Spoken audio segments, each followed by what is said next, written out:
মাত্র 13,000 টাকায় 5G gaming processor, 120 হার্জের AMOLED panel, dual stereo speaker, আরও কত কি বৈশিষ্ট্য থাকছে। তো ফাইনালি রেডমি 5 তারিখ জানুয়ারি মাসে লঞ্চ করছে তাদের নোট 12 সিরিজের লাইন আপ, আর তার মধ্যে সবচেয়ে কম দামি ফোন হতে যাচ্ছে রেডমি নোট 12 5G। আজকে এই ফোনটার ইনিশিয়াল ইমপ্রেশন আপনাদের সাথে শেয়ার করব, তার পাশাপাশি এই ফোনটা বাংলাদেশ মার্কেটে আনঅফিশিয়াল অফিশিয়াল প্রাইস কেমন হবে অবশ্যই আপনাদের সাথে সমস্ত তথ্য শেয়ার করব। ভিডিওটাকে অবশ্যই একটা লাইক দিয়ে শেষ পর্যন্ত উপভোগ করবেন। আর যারা এখনো সাবস্ক্রাইব করেননি বাংলা ভাষার এরকম টাইপের ভিডিও পাওয়ার জন্য অবশ্যই সাবস্ক্রাইব করে নোটিফিকেশন প্রেস করে অল করে দেবেন। তো বন্ধুরা, রেডমি নোট 12 5G, প্রথমে যদি এই ফোনটার আমি ডিসপ্লে সেকশনের দিকে তাকাই, 6.67 ইঞ্চির অ্যামোলেড 120 হার্জের প্যানেল পেয়ে যাচ্ছি, ব্রাইটনেস লেভেল পাচ্ছি 1200 নিটসের। প্রিভিয়াস জেনারেশন যে রেডমির সিরিজ ছিল রেডমি নোট 11, ওখানে কিন্তু আমরা 120 হার্জের রিফ্রেশ রেটের কিন্তু সুবিধা পাইনি, ওখানে 90 হার্জের সুবিধা ছিল এবং 900 নিটসের ব্রাইটনেস লেভেল ছিল। তার মানে এখানে ডিসপ্লে সেকশন কিন্তু ইমপ্রুভ হয়ে এসছে, যেটা কিনা একটা পজিটিভ সাইন।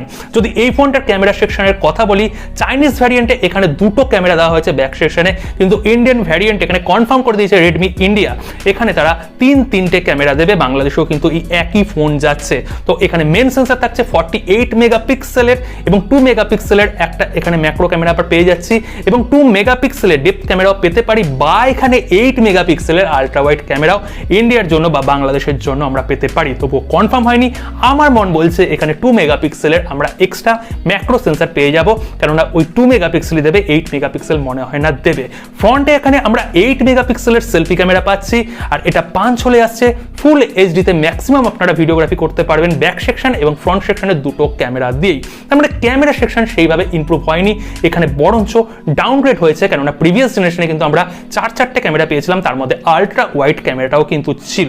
ডিজাইনের কথা বলি, গড়া পাত্তা ওই একই টাইপের ডিজাইন রয়েছে, এখানে ক্যামেরা সেকশনটা একটু চেঞ্জেস হয়েছে, এখানে কর্নিং গরিলা গ্লাসের প্রোটেকশন ফ্রন্টে আমরা পেয়ে যাচ্ছি, এবং ব্যাক সেকশনে সেই পলিকার্বনেটেড বিল্ড কোয়ালিটি রয়েছে, মানে প্লাস্টিকের বিল্ড কোয়ালিটি। ব্যাটারি সেগমেন্টে 5000 mAh এর ব্যাটারি থাকছে, ইনবক্স 33 ওয়াটের চার্জার রয়েছে, টাইপ সি পোর্ট রয়েছে, ডুয়েল স্টিরিও স্পিকার রয়েছে, 3.5mm অডিও জ্যাক রয়েছে, হাইবার সিম স্লট রয়েছে। ইন্ডিয়াতে এখানে ডেডিকেট সিম স্লট দেবে কিনা সেটা হচ্ছে কোশ্চেন, দিলেও দিতে পারে। আর যদি এখানে আমরা সফটওয়্যার সেকশনের কথা বলি, ইনবক্স আমরা অ্যান্ড্রয়েড 12 এর সাথে এখানে MIUI 13 পেয়ে যাচ্ছি। খুব তাড়াতাড়ি এই ফোনটার মধ্যে অ্যান্ড্রয়েড 13 এর আপডেট চলে আসবে এবং MIUI 14 এর আপডেট চলে আসবে। তো এই রকম থাকছে সফটওয়্যারের সেটআপ। পারফরম্যান্স মানে প্রসেসর সেকশনে আমরা স্ন্যাপড্রাগনের 4 জেনারেশন 1 প্রসেসর পাচ্ছি, অবভিয়াসলি 5G প্রসেসর, এবং এর আন্তত স্কোর হচ্ছে 3,36,000, মানে একটা ভালো প্রসেসর কম দামের মধ্যে আমরা পেয়ে যাচ্ছি। 5G কানেক্টিভিটি থাকছে, 5G নিয়ে কোনো অসুবিধা নেই, প্রত্যেকটা ব্যান্ডের আমরা সাপোর্ট পেয়ে যাচ্ছি।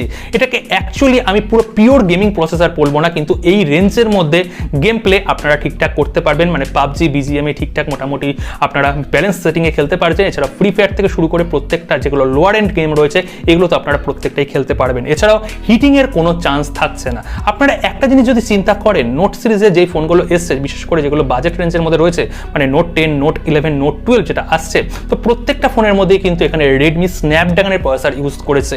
এটা একটা পজিটিভ মুভ, কেননা এর যে আপার ভার্সনগুলো রয়েছে ওখানে কিন্তু তারা মিডিয়াটেকের প্রসেসর ইউজ করছে, মানে নোট 12 প্রো প্লাস এই ফোনগুলোতে কিন্তু মিডিয়াটেকের প্রসেসর তারা নিয়ে আসছে।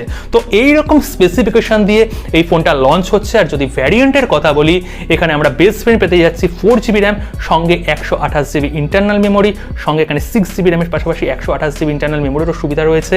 এবং এখানে বেস ভ্যারিয়েন্ট যেটা রয়েছে, বেস ভ্যারিয়েন্টের প্রাইস কিন্তু ইন্ডিয়াতে 13 থেকে 14,000 টাকার মধ্যে হবে।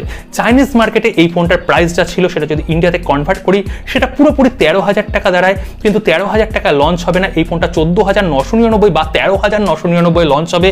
হয়তো অফার দিয়ে তারা এটা 12,999 বা ম্যাক্সিমাম 13,999, মানে 14,000 টাকা এইরকম প্রাইসের মধ্যে তারা ইন্ডিয়াতে বিক্রি করবে। আর বাংলাদেশ মার্কেটে আপনারা আনঅফিশিয়ালি 15,000 টাকার নিচে এই ফোনটা পেয়ে যাবেন, এবং অফিশিয়ালি যখন এই ফোনটা লঞ্চ হবে ওই 17 থেকে 18,000 টাকা, আন্ডার 20,000 এর মধ্যে এই ফোনটা বিক্রি হবে। তো স্পেসিফিকেশন আপনাদের কেমন লাগলো, ইনিশিয়াল আপনাদের ফার্স্ট ইমপ্রেশনটা কেমন লাগলো অবশ্যই শেয়ার করবেন। প্রতি সময় লঞ্চ হওয়ার পরে আমার নিজস্ব অপিনিয়ন আপনাদের সাথে নিশ্চয়ই শেয়ার করব, কিনবেন কি কিনবেন না এর জন্য অবশ্যই সাবস্ক্রাইব করে যাবেন, পরবর্তী ভিডিওর অপেক্ষায় থাকবেন।